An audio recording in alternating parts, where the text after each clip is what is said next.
ये sugar board क्या है? शुगर बोर्ड में वेरियस फूड कंटेंट्स को प्रदर्शित किया जाता है। एक बात हो जाती है देखने की और एक इम्प्लीमेंटेशन की बात हो जाती है।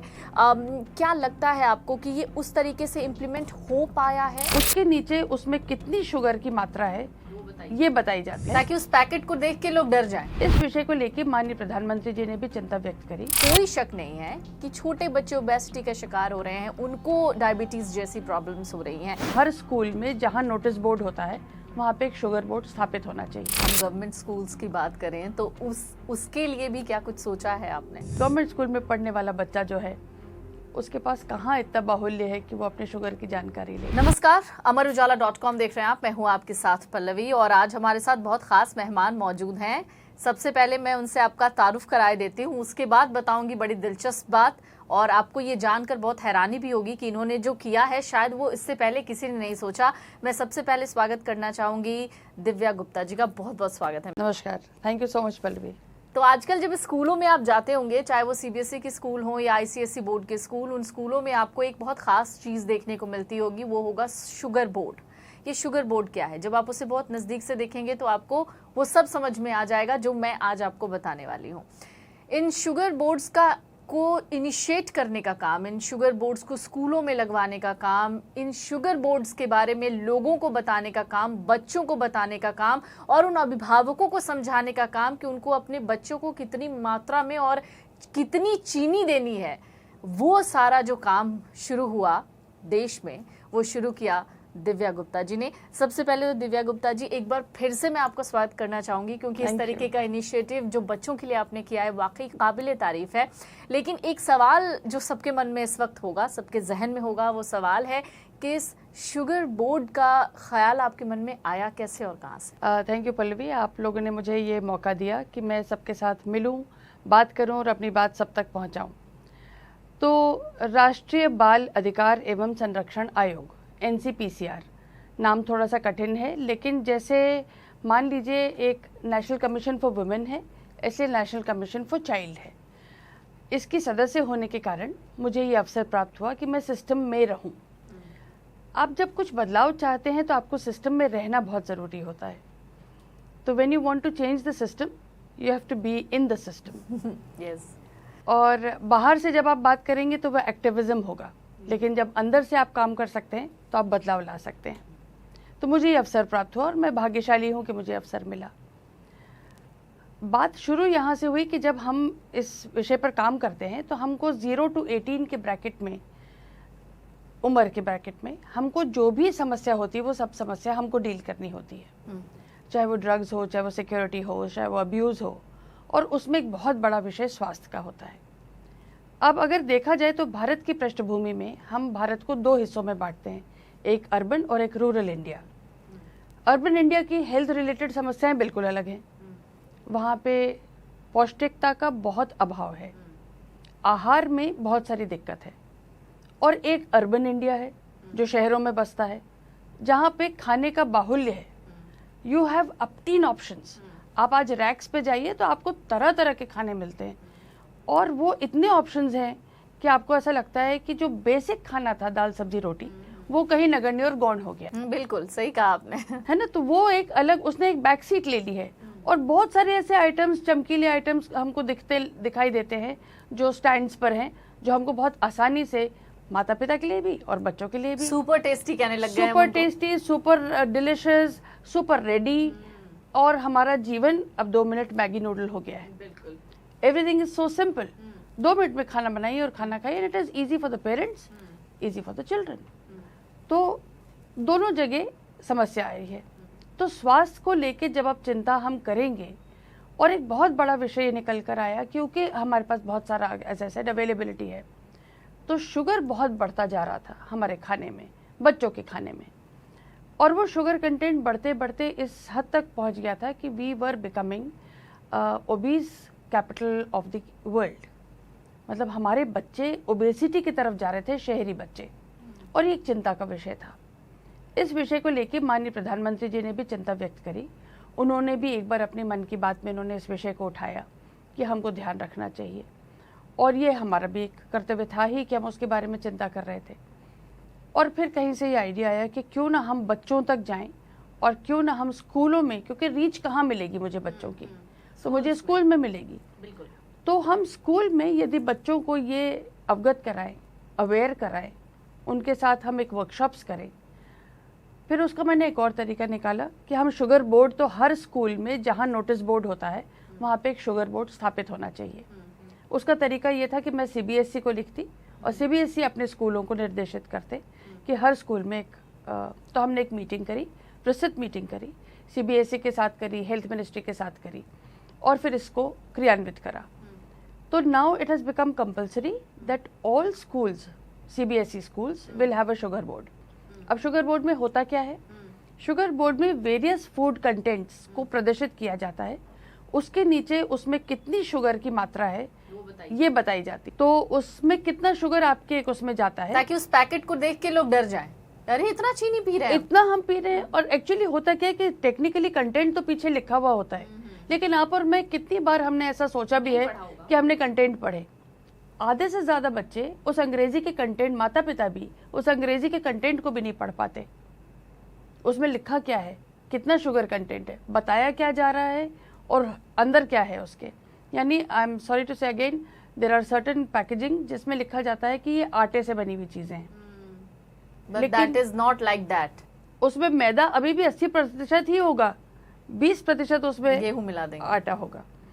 तो ये भ्रामक जानकारियां हैं और है, ये अवेलेबल है और हम उसमें बहकावे में आ जाते हैं क्योंकि एडवर्टाइजमेंट आज कहीं ज़्यादा पावरफुल है। मैम, लेकिन मैं यहाँ पे रोकना चाहूँगी आपको कि आजकल पेरेंट्स के लिए भी बड़ा कन्वीनियंट हो गया है कि बच्चों को टिफ़िन में रोटी, चावल, दाल चलो कभी दे दिया, लेकिन उससे बेहतर कभी कभार पैक्ड फूड दे देते हैं कि चलो जाके खा लेना। अब इससे कैसे डील कर सकता है कोई, मतलब आपको इतना डील करने में किसी तरीके की कोई चैलेंज फेस करने पड़े, कुछ ऐसा? देखिए, आपने बहुत सही बात बोली कि आजकल का अगेन एज ए शॉर्टकट्स है ना। कौन सुबह उठ के आटा गूंदेगा, ताज़ा आटा गूंदेगा, सब्जी बनाएगा, बच्चे को वो आहार देगा। कुछ सुविधाएं इसलिए हो गई कि बड़े स्कूलों में खाना मिलने लग गया है, तो आपको टिफ़िन नहीं बनाना पड़ता, तो वो भी एक अच्छी सुविधा है। लेकिन जहाँ मम्मियों को सुबह उठ के खाना बना के बच्चों के टिफ़िन में देना पड़ता है, वहाँ वो शॉर्टकट हो गया कि हम कुछ ऐसा सामान डाल के दे दें जो बच्चा का पेट भर जाए लेकिन उनको बनाना ना पड़े। ये एक बहुत बड़ी समस्या खड़ी हुई थी हमारे सामने, तो उसका भी मैंने विकल्प निकाला। उसका मैंने बोला कि हर स्कूल में जब पेरेंट्स टीचर्स मीटिंग होती है और पेरेंट्स टीचर्स मीटिंग में पेरेंट्स वेट कर रहे होते हैं अपनी बारी आने के लिए, तो क्यों ना वहाँ पे उनके साथ ये इंटरेक्शन करा जाए, ताकि वहाँ पे पता सबको है, अज्ञानी कोई भी नहीं है, पढ़े लिखे माता पिता हैं, उनको सब पता है, but it is just that you want to close your eyes. आप उस चीज़ को लेके आप सोचें कि बिल्ली वहाँ है और कबूतर सोचे कि बिल्ली नहीं, आंख बंद करके, तो वो तो नहीं है, बिल्ली भी है, कबूतर भी है। तो पेरेंट्स को वहीं पे हम अवेयरनेस की वर्कशॉप्स हम दें, उनको ब्रोशर्स दें, बताएं, समझाएं और बताएं कि आपका ये शॉर्टकट बच्चे के लिए जीवन में कितना हानिकारक होता है। तो ये भी आदेशित करा कि ये भी एक काम करेंगे। So schools have taken that initiative. मेरे पास इतने टेस्टिमोनियल्स आए, इतने सारे वीडियोस बच्चों के भेजे जो बच्चों ने ही अपने आप वर्कशॉप्स ली, बच्चों ने ही बात करी अपने अलग अलग पेरेंट्स के साथ, बच्चों ने ही अपने क्लासमेट्स को बताया। तो इतना सुंदर एक वातावरण निर्मित हुआ, मुझे लगता है इसके कारण एक छोटा सा इनिशिएटिव, बट अवेयरनेस उसने एक अलग जरूर जगाई। कोल्ड ड्रिंक्स की कंपनियों से को तो नाराजगी हो गई होगी आपसे। लेकिन अब ठीक है, क्योंकि मेरे देश का बच्चा है, मेरा भविष्य है, और अगर हम लोग नहीं अगर उसको सुधारेंगे तो फिर कौन क्वेश्चन करेगा। इससे कम से कम एक जागरूकता ये आती है कि भ्रामक जानकारियां वो लोग नहीं दे सकते। You can't take us for granted. Will you do that anywhere else in the world? Then why no? Then why India? तो हम क्यों इस तरह की जानकारियों के साथ हम अपने बच्चों को ग्रो करने दें? तो ये थोड़ा सा हम अच्छा, आपका ये जो आपका कदम था, उसकी सराहना खुद प्रधानमंत्री मोदी को भी करनी पड़ी। उन्होंने आपके इनिशिएशन का बहुत जिक्र भी किया और उन्होंने इसको बहुत प्रोत्साहित भी किया। कैसा लगा था सुनकर आपको? मुझे देखिए, ऐसा है कि मुझे मालूम नहीं था कि ये इनिशिएटिव ले लिया जाएगा, माननीय प्रधानमंत्री इसको ले लेंगे। और जब उन्होंने मेंशन करा कि शुगर बोर्ड CBSE को कहा है और इस तरह से आदेशित करा है, और उन्होंने उसका NCPCR और उसका स्क्रीनशॉट भी दिया, तो आपको लगता है कि आप सही दिशा में काम कर रहे हैं, एक वैलिडेशन हो जाता है आपके अच्छे काम का। और मन को बहुत शांति मिलती है। तो मैं बहुत धन्यवाद देना चाहूँगी कि उन्होंने इस इनिशिएटिव को उन्होंने सराहा। उनसे सराहना मिलना आपको लगता है कि कितनी बड़ी बात हो जाती है, और एक खुद ही पीठ थपथपाने वाली बात हो जाती है। आगे से एक पीएमओ से एक लेटर भी आया था कॉन्ग्रेचुलेटरी कि बहुत अच्छा काम है। तो I think it really serves the purpose कि आपने जो काम करा है वो अच्छी दिशा में जा रहे हैं आप। ये काम आपका प्राइवेट स्कूल्स के लिए शुरू हुआ है, अगर हम गवर्नमेंट स्कूल्स की बात करें तो उसके लिए भी क्या कुछ सोचा है आपने? तो जैसा मैंने आपसे कहा कि पहले तो सीबीएसई और आईसीएसई दोनों बोर्ड्स को हमने करा। तो not only CBSE, because ICSE board भी एक बहुत बड़ा बोर्ड है आजकल, और उनके बोर्ड के बच्चे और अमीरों के बच्चे हैं। तो दोनों स्कूल्स को पहले माय फर्स्ट स्टेप वो सीबीएसई, देन आई रियलाइज कि मैंने आईसीएसई से तो बात ही नहीं करी।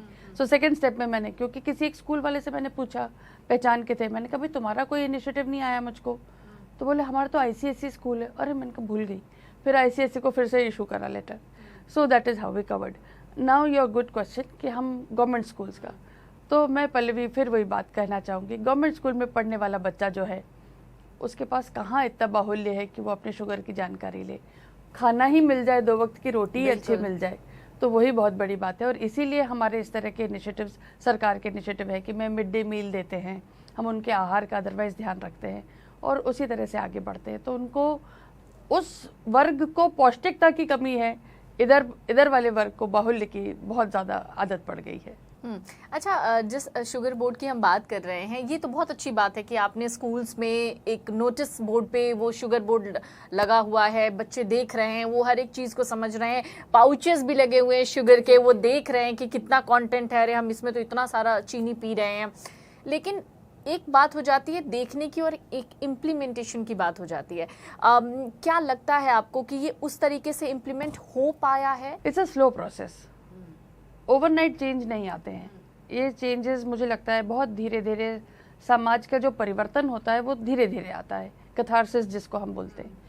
तो मुझे लगता है कि अगर हमारे इनिशिएटिव में से 100 बच्चा अगर उसको देख रहा है, उसमें से 5, 10, 15, 20 जो भी चेंज होगा तो सही, उसके पेरेंट अवेयर होंगे। आजकल मदर्स खुद बड़ी डाइट कॉन्शियस हो गई हैं, urban mothers are now very very diet conscious, उनके अपने एक वो है, now they are getting diet conscious. वो पेरेंटिंग ग्रुप्स बन गए हैं और वो पेरेंटिंग ग्रुप्स आपस में बात करते हैं, फिर उनके बच्चों की डाइट के बारे में। आजकल तो आप ऑनलाइन देखिए, बच्चों के डाइट प्लान आने लग गए हैं। बिल्कुल, आई वाज सो सरप्राइज, मैंने कहा ये क्या तमाशा शुरू हो गया कि मतलब आप कल्पना ही नहीं कर सकते कि समाज किस तरफ जा रहा है। तो बच्चों के डाइट प्लान आने लग गए कि उनको क्या खाना चाहिए और कितना मेडिटेरेनियन देना चाहिए और कितना टोफू और कितना क्या। तो मुझे लगता है हम तो बहुत सिंप्लिसिटी से पले बड़े हैं, जहाँ हमको बिल्कुल विशुद्ध दाल सब्जी रोटी दी जाती थी, पौष्टिक आहार हमारे लिए वही था। और मुझे लगता है अभी भी हम, और अब now good part is there are people जो वापस जा रहे हैं, they are going back to their roots. तो slow cooking is coming back, चाहे जिस भी तरह से है। तो I think that changes are there. Fast food के प्रति थोड़ा सा अब रुझान कम हुआ है। 2 सवाल हैं मेरे। एक सवाल थोड़ा पर्सनल होगा, आप खुद कितनी शुगर लवर हैं? So I am a foodie, I totally can admit that कि मैं खुद बहुत फूडी हूँ। पर मैंने जैसा आपसे कहा कि मैं फूडी, बहुत ही भारतीय फूडी हूँ। मतलब घर का खाना मुझे, भारतीय व्यंजन मुझे बहुत पसंद है, चाहे वो महाराष्ट्र के हो, चाहे वो केरला का हो, चाहे वो तमिलनाडु का हो, चाहे वो दाल बाटी हो या कुछ भी हो, तो मैं बहुत इंजॉय करती हूँ। शुगर मेरे को बहुत पसंद नहीं थी पहले भी, इसलिए मैं, हालांकि मेरे शरीर को देख के नहीं जानना चाहिए, I have my own medical reasons, so but anyway, so I enjoy food and I would want everybody कि आप लोग भारतीय व्यंजनों को तो हमें भरपूर इंजॉय करना ही चाहिए, क्योंकि हमारे देश की विविधता ही बहुत खूबसूरत है, वही इतनी सुंदर है। और उसी तरह के खाने इतने, हर 10 किलोमीटर पे भोजन चेंज हो जाता है। सही कहा आपने, बिल्कुल। किसी के, और मुझे ऐसा लगता है कि वही गोभी है, वही आलू है, बस तरीका अलग है, पर हर एक घर का स्वाद अलग है और वही इसकी खूबसूरती है। एक सवाल, चूंकि बहुत बेसिक सवाल है, क्या कभी आप इस रूट कॉज पे गई हैं? क्योंकि हम लोग भी जब पले बड़े, हमने भी खूब चीनी खाई, खूब चॉकलेट्स खाई, आपने भी खाई होंगी, लेकिन एक वक्त था जब हम कहते थे कि ओल्ड एज में हम आ गए हैं, तो अब चीनी वीनी थोड़ा कम कर देना चाहिए, डायबिटीज़ हो जाती है, बाकी सारी चीज़ें। अब एक ऐसा फेज आ गया है जिसमें कोई शक नहीं है कि छोटे बच्चे ओबेसिटी का शिकार हो रहे हैं, उनको डायबिटीज जैसी प्रॉब्लम्स हो रही हैं। तो मतलब बिल्कुल ही सब कुछ चेंज, सारा सिनेरियो चेंज हो गया है। इसके पीछे का रूट कॉज आपको, मतलब मैं वो जानना चाहती हूँ कि आपने खुद क्या नोटिस किया है। शुगर में कोई प्रॉब्लम नहीं है। हम शुगर जहर नहीं है जब तक वो सही मात्रा में है। वो जब सही मात्रा से बढ़ जाता है, कोई भी चीज़, वो तो पानी भी हो जाए, if you over intake of water is also poison, ऐसा कहा जाता है। तो ओवर इनटेक से हमको दिक्कत आती है। शुगर तो होनी ही चाहिए क्योंकि आप एनर्जी बूस्टर है वो। आप रोज़मर्रा की एनर्जी में आपको अगर शुगर नहीं मिलेगी तो आपकी बॉडी लेथार्जिक हो जाएगी। दो ही चीज़ें तो आपको एनर्जी देती हैं, एक शुगर और एक नमक। बिल्कुल। If they are not there तो आपकी बॉडी काम कैसे करेगी? तो इसलिए शुगर इज नॉट, जहर नहीं है, bad, it's not bad, you should take sugar, but only in the amounts that is proportionate to what your body requirement is. अब वो इट इज़ इंडिविजुअल। वो हम ऐसा कहते हैं कि 10% ऑफ योर एनर्जी रिक्वायरमेंट से ज़्यादा आपको शुगर नहीं लेना चाहिए, एक बेसिक फंडा। अब यूनिसेफ की कुछ हैं, WHO के कुछ डेटा हैं कि वो सब अलग अलग पैरामीटर्स हैं। एज पे डिपेंड करेगा, आपकी ऑलरेडी हाइट पे डिपेंड करेगा, एथनिसिटी पे डिपेंड करेगा। वेस्ट के लोगों की अलग पैरामीटर्स हैं, इंडियन पैरामीटर्स अलग हैं। तो हम बहुत सारे फैक्टर्स को काउंट करके हम लोग उसका एक निष्कर्ष और तोड़ निकालना पड़ता है। तो जो एक भ्रांति थी कि बिल्कुल शुगर बिल्कुल बंद कर दीजिए, अब फ्रूट में भी शुगर है, फ्रूट खाना बंद कर देंगे। हाँ, बिल्कुल। कितना फ्रूट खा, और हम कितना ही खा लेंगे, एक एप्पल से ज़्यादा कितना खाया ही नहीं जाएगा। तो वो होना चाहिए, नॉर्मल जीना जीवन अपना आप रखिए अपना। एक्स्ट्रा एडेड शुगर जिसको हम बोलते हैं वो एडेड शुगर, मान लीजिए जैसे पुराने जमाने में था कि आप दही में चीनी डाल के खाइए, खा लेते थे, और खा भी लेते थे, पच भी जाता था। इसलिए पच जाता था क्योंकि हम मैनुअल थोड़ा सा वर्क ज़्यादा करते थे। आजकल हम मैनुअल वर्क नहीं करते हैं। हमारे को, मुझे तो ध्यान है कि मैं साइकिल पे हम स्कूल जाया करते थे और साइकिल पे कॉलेज भी जाया करते थे। तो हमारे को जो एक्सरसाइज होती थी हमारी, उसको तो हमने काउंट ही नहीं करा। वो अब कहाँ है? अब नहीं है। बिल्कुल। तो हमारा मैनुअल वर्क जब हमारा खत्म हो गया है, अभी भी अगर आप झाड़ू पोछा लगा लीजिए आपको जरूरत नहीं पड़ेगी, एक्सरसाइज की जरूरत नहीं पड़ेगी। तो why do have to go to the gym? आप घर में करिए ना। तो बट पॉइंट इज कि हम उस चीज को वे नहीं कर रहे हैं और बहुत कॉम्प्लेक्स और कॉम्प्लिकेटेड हमने अपना जीवन खुद ही बना लिया है। बच्चों के लिए इतना अच्छा काम आप कर रही हैं, इतना अलग सोचा आपने। आई थिंक कभी तक किसी ने इस बारे में नहीं सोचा होगा, शुगर बोर्ड जैसी चीज़ों के बारे में। कुछ और भी इनिशिएटिव्स हैं जो आप आने वाले दिनों में लेना चाहते हैं, अगर आप हमसे शेयर करना चाहते हैं? तो I have lot of work already pending, बहुत सारा काम। Woods are lovely dark and deep and I promises to keep and miles to go before I sleep. तो काम बहुत है, अनंत है, अथाह है, आसपास आपके बिखरा पड़ा है। सोच की आवश्यकता है बस सिर्फ। तो कुछ जैसे माननीय आज सुप्रीम कोर्ट की गाइडलाइंस आई हैं डॉग को लेके, स्ट्रे डॉग्स को लेके। I have worked intensively on stray dogs, dog bytes in children. उसका निष्कर्ष नहीं निकल रहा था और उसका निष्कर्ष निकालना बहुत मुश्किल था कि किस तरह से कौन सी मिनिस्ट्री के साथ हम मिलके बैठ के काम करें। उसको मैंने डील करा, उसको सॉर्ट आउट करा है सारा, उसकी इम्प्लीमेंटेशन स्टार्ट हो गई। I will come up with the entire project some other time. It's a very detailed project. उस प्रोजेक्ट पे बहुत अच्छा काम शुरू करा है, इनिशिएट करा है। Then I did very extensive work on कि रेस्पिरेटरी प्रॉब्लम्स बच्चों में, पराली की वजह से हमने यहाँ नोटिस करा कि बच्चों में बहुत सारा अस्थमा शुरू हो गया है। उसको हम कैसे डील कर रहे हैं, तो उस पर हमने बहुत सारा काम करा। उसको हम किस तरह से बच्चों के साथ हम एक्सरसाइजेस करें, क्या क्या डील करें, किस तरह से करें। मेरे एक टूर में मुझे राजस्थान में पता चला कि बहुत हम रिमोट एरियाज तक गए, एस्पिरेशनल डिस्ट्रिक्ट जिनको हम बोलते हैं। वहाँ मैंने पाया कि almost 90% of the children that I came across had hearing problems, speech and hearing problems. मुझे बहुत विचित्र लगा कि ऐसा कैसे 80 से 90% बच्चा जो मेरे पास आज आ रहा है बात करने, उनको डिसेबिलिटी ऑफ हियरिंग है, वो भी गांव में, और उसको कोई अटेंशन नहीं है। एंड देन तहकीकात शुरू करी, हम रूट कॉज तक गए कि यहाँ क्या दिक्कत है, और फिर उसके बाद उसका काम शुरू करा कि उसको किस तरह से टर्न अराउंड करें। तो जो हो गया उसको तो मैं एक ऑडियोमेट्री दे सकती हूँ, उस ऑडियोमेट्री का टेस्ट करा सकती हूँ, उसको एक हियरिंग एड दे सकती हूँ, उसको स्पीच थेरेपी दे सकती हूँ, वगैरह वगैरह, उनका सबका काम करा है। लेकिन भविष्य में और नहीं हो इसके बारे में भी तो चिंता करनी पड़ेगी। तो वो रूट कॉज तक जाना, समझना, और एक डॉक्टर होने के नाते बिकॉज मैं एक डॉक्टर हूँ, तो डॉक्टर होने के नाते मुझे और वो चीज़ें समझ में आती हैं और इच्छा रहती है कि हम जब तक सही डायग्नोसिस नहीं करेंगे तो ट्रीटमेंट कैसे करेंगे. So I prefer reaching the diagnosis first and then go ahead and with the treatment. Thank you so much अपना इतना कीमती वक्त हमसे साझा करने के लिए. और वाकई आप जो काम कर रही हैं, हम उम्मीद करते हैं कि आगे आने वाले दिनों में आप ऐसे ही इनिशिएशंस लेते रहें ताकि जो हमारे देश के भविष्य हैं, ख़ासतौर से जो छोटे बच्चे हैं, उनके लिए बेहतर एक मुकाम भी मिल जाए और वो सही दिशा में जाएं. बहुत बहुत शुक्रिया आपका. और आप सभी को ये इस कहानी से, इस पॉडकास्ट से, इस इंटरव्यू से आपको सीखना चाहिए कि अगर मन में बदलाव की इच्छा हो तो अपने आसपास बिखरे हुए हर एक चीज़ को आसानी से समेट सकते हैं.